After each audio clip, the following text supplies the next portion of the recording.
नमस्कार साथियों। 10 नवंबर 2025 को दिल्ली में एक भयानक घटना घटी, जिसमें 10-12 मासूम अपनों से हमेशा के लिए बिछड़ गए। इस घटना से जितना दुख लोगों को नहीं हुआ, उससे ज़्यादा तकलीफ उसमें शामिल ऐसे गुनहगारों से हुई, जिसे भगवान का दूसरा रूप कहा जाता है। डॉक्टर्स, कैसा पागलपन है! सर्वोच्च किस्म का मानसिक दिवालियापन, और कुछ नहीं। अरे मेरे बिगड़े हुए शैतानों! तुम्हारे ऐसे घिनौने कामों से अल्लाह, ईश्वर, खुदा कभी खुश नहीं होगा। तुम तो चले जाओगे और पीछे छोड़ जाओगे अपने रोते-बिलखते परिवार को, एक-एक पल तड़पते हुए, दुख और नफ़रत के आगोश में। अपने कौम का इससे कोई भला नहीं करोगे, उल्टे शक और अविश्वास का माहौल और बढ़ा दोगे। क्या पहले ही कोई कम बिखरा हुआ है अपना समाज, जो उसमें और नमक छिड़क रहे हो? अगर अपनी होशियारी पे इतना ही घमंड था, तो अपना जीवन समाज को जोड़ने में खपा देते, अपनी कौम की ही तरक्की पर लगा देते। खुद तो डॉक्टर बन गए थे और भी गरीब मजदूरों की जिंदगी संवारते। आपने इतनी अच्छी पढ़ाई करी, जिसका उदाहरण आपके परिवार में आपके सगे संबंधी, आपके पड़ोसी और आपके जानने वाले अपने बच्चों को देते होंगे। फिर आप ऐसी जगह क्यों और कैसे पहुंच गए? क्या इतना पढ़ लिख कर, दुनिया जहान देखकर मजहब, धर्म, सही गलत को नहीं समझ पाए? ऐसी धर्मांधता किस लिए? इस तरह बम फोड़कर, बेगुनाहों का कत्ल करके क्या हासिल कर लोगे? जिसके बहकावे में आकर तुम ऐसा कर रहे हो, वे लोग कौन है? क्या वो तुमसे ज्यादा पढ़े लिखे हैं, जो इतनी आसानी से तुम्हारा ब्रेन वॉश कर लेते हैं? क्या इतना कमजोर है तुम्हारा ईमान, धर्म? धर्म को समझने की सही से कोशिश तो करो। धर्म, मजहब, ऐसी संस्था हम सब ने मिलकर बनाया है, धर्म ने हमें नहीं बनाया।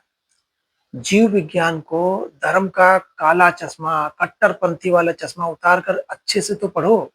अरे भाई, जब विज्ञान इतना उन्नत नहीं था, इतना डेवलप नहीं था, तब समाज को चलाने के लिए, अच्छे से चलाने के लिए ईश्वर, धर्म, मजहब, परंपरा, कुछ अलौकिक मान्यताओं का सहारा लिया गया था, जिसे हम आज भी आंखें बंद करके, बिना सोचे, बिना समझे फॉलो कर रहे हैं।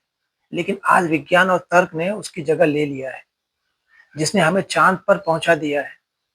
आज हम सोचते हैं कि डीएनए में सुधार कैसे करें, स्मार्टफोन को सुपर स्मार्ट कैसे बनाएं, मंगल ग्रह पर बस्ती कैसी बसाई जाए।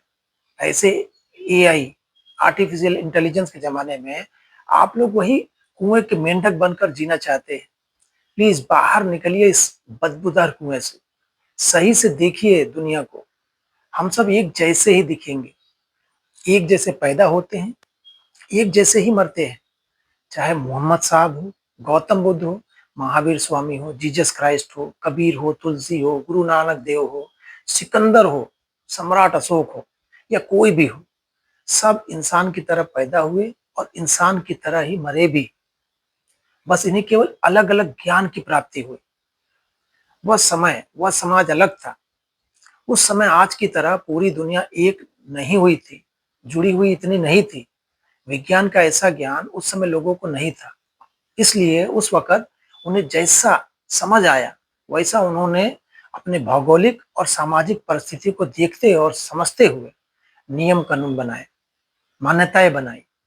किसी भी समाज पर वहाँ के ज्योग्राफिकल कंडीशन का इम्पैक्ट सबसे ज़्यादा होता है। लोगों के कपड़े, खान-पान, बोलचाल, जीवन शैली, यहाँ तक कि पूजा पद्धति पर भी। फिर धीरे-धीरे इन्हीं मान्यताओं को मिलाकर मजहब और धर्म का रूप दे दिया जाता है।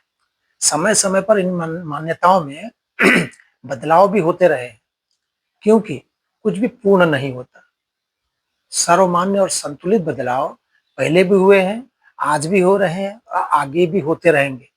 संसार परिवर्तनशील है, इसे कोई नहीं रोक सकता। इसी परिवर्तनशीलता के कारण हम स्टोन एज से सुपर कंप्यूटर की एज में आ गए हैं। हम सभी को इसके साथ ही चलना है।